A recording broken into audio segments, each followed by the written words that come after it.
Connor, these migrants have been walking for weeks to get to San Diego and to cross the border, and they are willing to wait as long as possible until they get the asylum that they came for. That's right, Jordan. As you can see behind me, the snow is finally starting to wind down. You can still see plenty of it on the ground here in Chicago, and other Midwestern cities are seeing it even worse. FEMA released a statement saying that the reason that they're taking away this aid is because there's no longer an emergency need for it in Puerto Rico. But people at the Puerto Rican Cultural Center don't think the same thing. Police say witnesses and this camera prove that the mother did not leave until her 5.5-hour hair appointment was over, and by then it was too late and her baby was dead.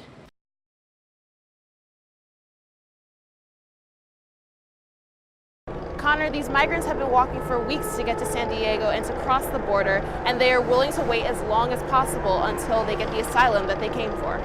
They've walked thousands of miles from Central America to make it to a U.S. immigration center. Most of the migrants in the caravan are children. After a month of walking from countries like Guatemala, El Salvador, and Honduras, they're waiting to be considered for asylum. The caravan does have supporters here in the U.S., including groups that stood across the line at the border to welcome the migrants. We're here to let them know that we're meeting them with open arms and open hearts. We've always been a country that helps the weary traveler, and we should do it, as I said, in a way where we come together and put in place immigration laws that protect the border, but also, uphold that responsibility of taking care of people. And others who are less than supportive, including President Trump, who spoke about the caravan during a rally on Saturday night. We've gotten Mexico to work with us on stopping a lot of what's pouring in, but we have the worst laws anywhere in the world. The San Diego facility says they won't process any more applications until more space becomes available. No one is sure how U.S. border security will respond to the caravan. The president called on the National Guard a few weeks ago to reinforce the U.S. border. Homeland Security Secretary Kirstjen Nielsen said that anyone attempting to cross the border illegally could face consequences. Now, at this point, whether you're for or against the caravan coming to the United States, everyone on either side will have to wait and see what happens next. In Chicago, Ashley Graham, Northwestern News Report.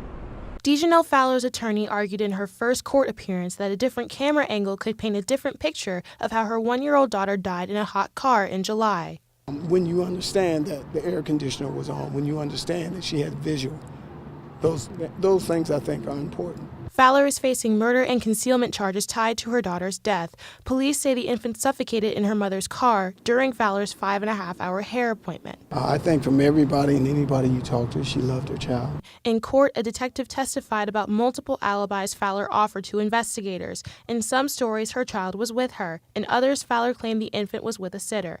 It wasn't until days later that the police say Fowler admitted the baby was in the car outside the salon, but she claimed she had checked on her daughter every half hour. Police say witnesses and this camera prove that the mother did not leave until her 5.5-hour hair appointment was over, and by then it was too late and her baby was dead.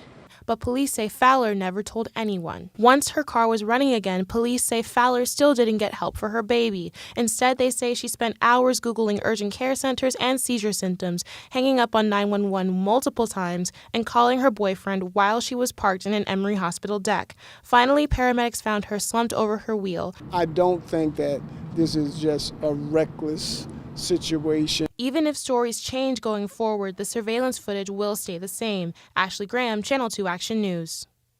It's been 4 months since Puerto Rico was devastated by Hurricane Maria, and while relief is still pouring in, that could change as early as this week. FEMA released a statement saying that the reason that they're taking away this aid is because there's no longer an emergency need for it in Puerto Rico. But people at the Puerto Rican Cultural Center don't think the same thing.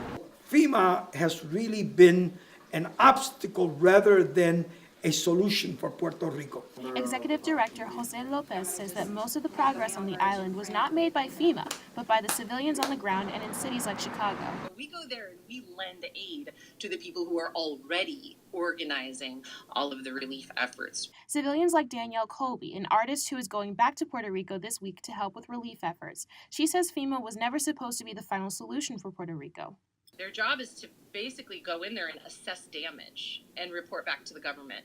FEMA cited that the grocery stores, transportation systems, and gas stations in Puerto Rico are operable enough that they could pull out the emergency aid. Lopez says otherwise. About 45% of Puerto Rico does not have running water, does not have electricity. People are stranded in areas where bridges have been destroyed. Nothing has been rebuilt. No matter what FEMA decides to do, there is still more work to be done in Puerto Rico. In Humboldt Park, Ashley Graham, Medill reports. As you can see behind me, the snow is finally starting to wind down. You can still see plenty of it on the ground here in Chicago, and other Midwestern cities are seeing it even worse. April showers are snow showers here in the Midwest, and the winter weather doesn't seem to be letting up anytime soon.